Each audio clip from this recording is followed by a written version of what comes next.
गोमती का पावन तट और ऋषियों की पावन भूमि, जिस भूमि में सूत जी महाराज ने समस्त पुराणों की, रामायण की, सब की कथा सुनाई, वो कथा की भूमि, जहां पर 88,000 महर्षियों ने बैठकर वर्षों वर्षों तक भगवान की कथा को सुना है। नैमिषारण्य की धरती कथा से भीगी हुई है, कथा की भूमि।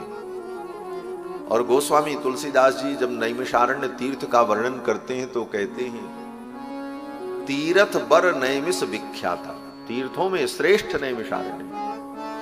और नैमिषारण्य में भगवान श्री राम ने अश्वमेध यज्ञ किया है, और वहीं नैमिषारण्य में राम जी के अश्वमेध यज्ञ में ही कुश और लव ने राम कथा सुनाई है। और वहीं पर सीता जी को लेकर के वाल्मीकि जी आए, और फिर राम जी के दरबार में सीता जी ने प्रतिज्ञा की, और वहीं धरती फट गई। धरती के अंदर से भगवती भूदेवी प्रकट हुई और सीता जी को अपने गोद में बैठा करके लेकर के धरती में प्रविष्ट हो। सीता जी ने वहीं पर धरती में प्रवेश किया। ऐसी नैमिषारण्य की पावन भूमि, तीर्थ बर नैमिष विख्याता, जिसका पुराणों में बड़ा वर्णन है। तो नैमिषारण्य में 88,000 शौनकादि मुनि बैठे हैं। शौनक जी उनके मुखिया हैं, और वो सूत जी से प्रश्न करते। सर्वप्रथम भागवत के प्रारंभ में सत्य स्वरूप परमात्मा को प्रणाम करते हुए वेदव्यास जी ने मंगलाचरण किया। सत्यम परम धीमहि, उस परम सत्य का हम ध्यान करते हैं। वो परम सत्य कौन है? बोले, जो अपने प्रकाश से समस्त अंधकार को निरस्त करता है। धामना स्वेन सदा निरस्त वहकम, वो परम सत्य। वो कौन है? बोले, तेने ब्रह्म हृदय आदि कवये मुह्यन्ति यत् सूरयः, जिसने आदि कवि ब्रह्मा के हृदय में समस्त ज्ञान विज्ञान वेद प्रकट कर दिया अपने संकल्प मात्र से, वो परमात्मा।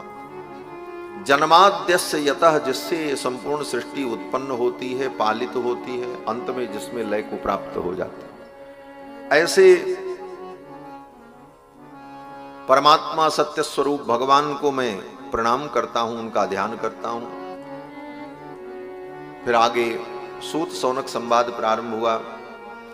शौनक जी ने सूत जी से प्रश्न किया। 6 प्रश्न किए। पहला प्रश्न किया, श्रेय क्या है? श्रेय माने परम कल्याण। दूसरा प्रश्न, सारे शास्त्रों का सार क्या है? तीसरा प्रश्न, भगवान के अवतार का प्रयोजन क्या है? भगवान अवतार क्यों लेते? चौथा प्रश्न, अवतार लेकर के भगवान कौन कौन से कर्म करते हैं? पांचवा प्रश्न, भगवान के कितने अवतार हैं? और छठवां प्रश्न, धर्म किसके आश्रित रहता है? धर्म का भी आश्रय कौन है? इन्हीं 6 प्रश्नों का उत्तर देते हुए सूत जी ने शौनकादि मुनियों को कथा सुनाई। सूत जी महाराज इन प्रश्नों का उत्तर देते हुए सर्वप्रथम अपने गुरु जी को प्रणाम करते हैं। सूत जी के गुरु जी सुखदेव भगवान हैं। सुखदेव जी ने जब राजा परीक्षित को कथा सुनाई थी, उसी समय सूत जी ने भी सुना था। और सुखदेव जी ने उस समय कथा सुनाई, लेकिन सुखदेव जी ने जब कथा सुनाई तो राजा परीक्षित ने कथा सुनी और सूत जी ने कथा पढ़ी। ये अंतर था।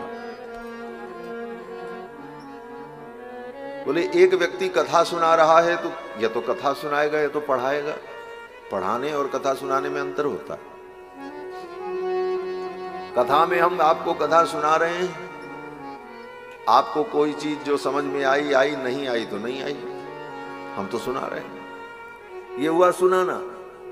अब पढ़ाने का मतलब होता है सामने वाले को समझ में नहीं आया, उसके हाव भाव को देखकर पुनः उस विषय का स्पष्टीकरण किया जाए और उसे किसी न किसी प्रकार से उसे समझाया जाए, इसका नाम होता पढ़ाना। ये कथा सुनाई भी जाती है और पढ़ाई भी जाती है। पहले हम लोग कथा को पढ़ते हैं, बाद में सुनाते हैं।